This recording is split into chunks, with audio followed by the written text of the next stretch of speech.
Satu-satunya nama Nabi dan Rasul yang oleh Allah dianugerahi nama sifat itu hanya Nabi Muhammad SAW. Anda urutkan dari zaman Nabi paling bawah, ya, pertama kali Nabi Adam alaihissalam sampai Nabi Muhammad SAW.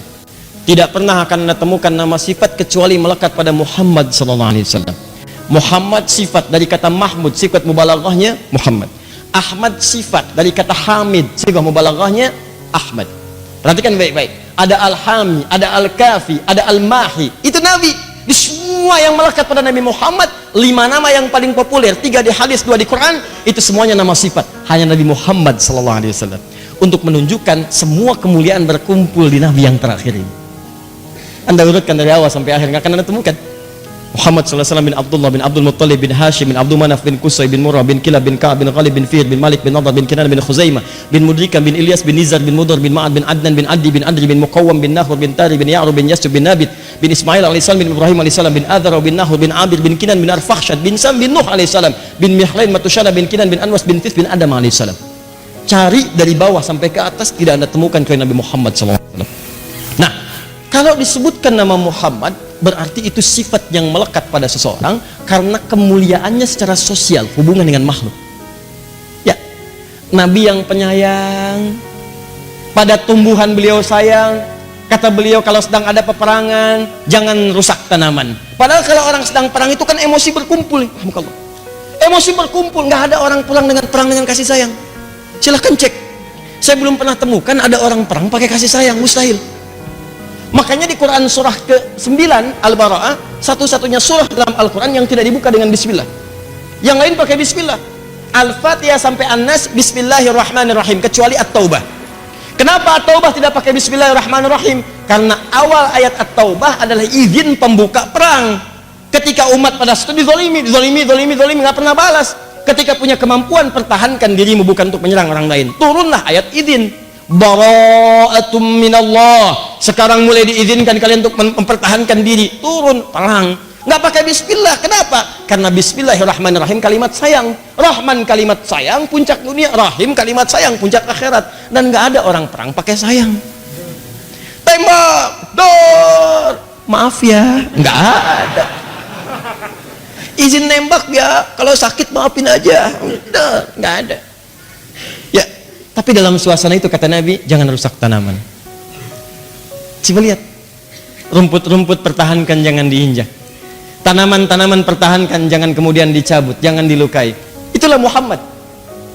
Pada hewan, bayangkan, orang dulu sembarangan nyembelih hewan. Kata Nabi, jika engkau ingin menyembelih hewan, maka tajamkan pisaunya dulu, tajamkan.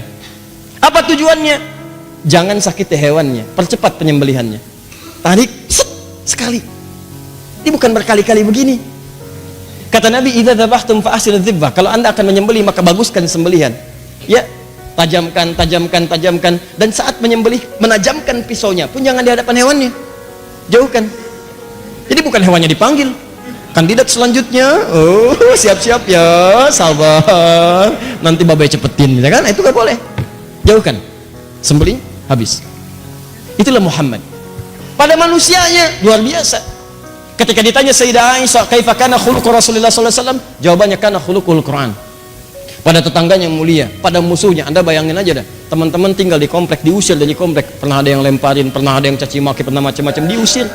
Tiba-tiba satu saat Anda berkuasa, datang lagi ke sini. Anda ingat peristiwa itu. Apa yang Anda lakukan terhadap orang komplek? Panggil satu-satu ke sini. Nabi tidak. Nabi dihancurkan saat di Mekah. Perasaannya, fisiknya, keluarganya diintimidasi, sahabat-sahabatnya dibunuh di hadapan Nabi kadang-kadang. Sedang ruku kemudian ditaruh kotoran di atas punggungnya.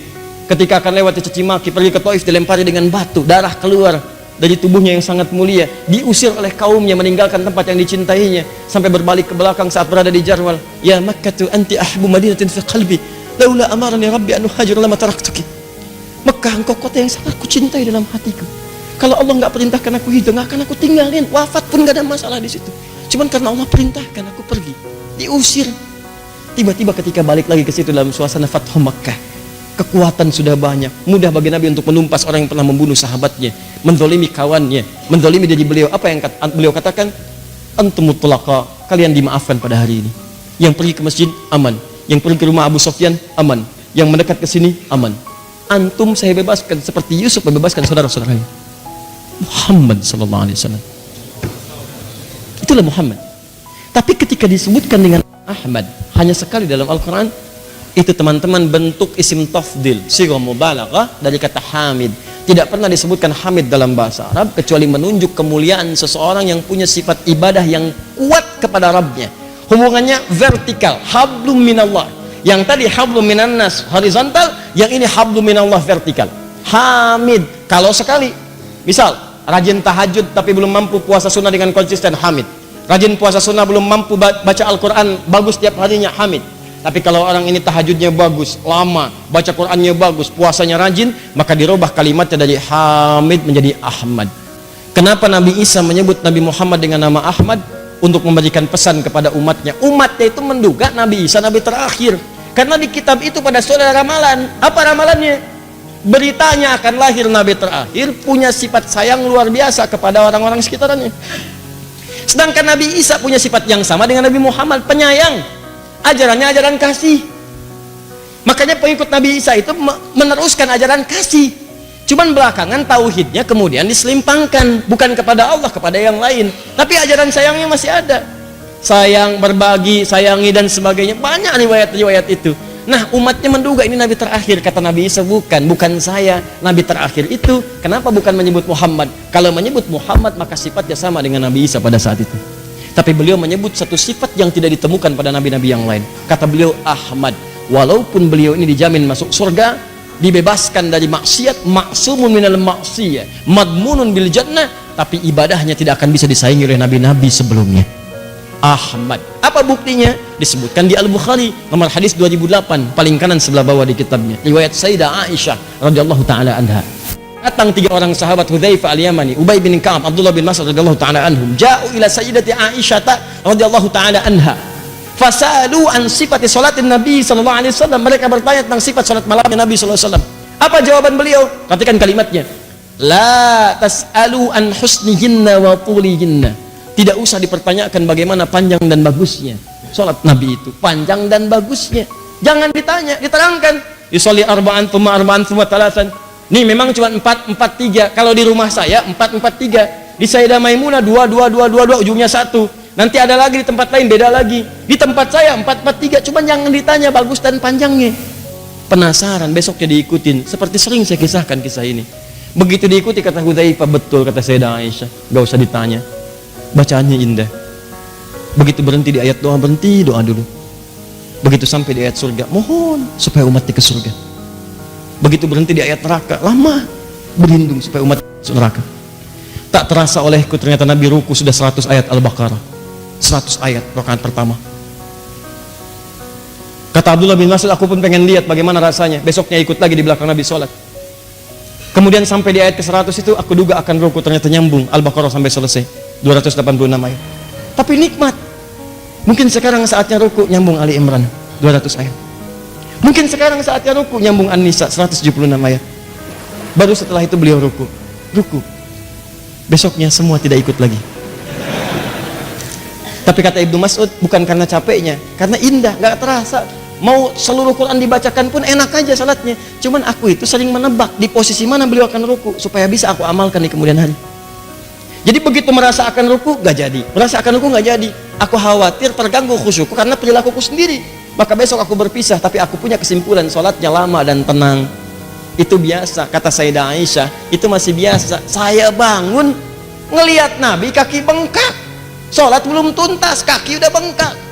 Begitu salam kata beliau sambil suasana luar biasa. Harunya seorang istri merasakan suami demikian. Kata Sayyidah Aisyah, lima kata, alam takun madmunan, alam takun maksuman. Ya Rasulullah, anda kan dijamin surga, dosa itu udah diampuni, dijaga dari maksiat, kenapa masih begini? Sholat sampai bengkak kakinya. Beliau santai aja bicaranya. Afala akunu abdan syakura. Apa nggak boleh aku mensyukuri semua nikmat yang Allah berikan kepadaku itu? Aku tuh cuma hamba, abdan. Apa nggak boleh aku mensyukuri nikmat ini? Allahu Akbar. Nabi dijamin masuk surga, bebas dari maksiat, sholat tahajud rakaat pertama kaki bengkak. Ada umatnya surga belum jelas, hisab menegangkan. Masya Allah, bangun rakaat pertama mata bengkak. Ya Allah.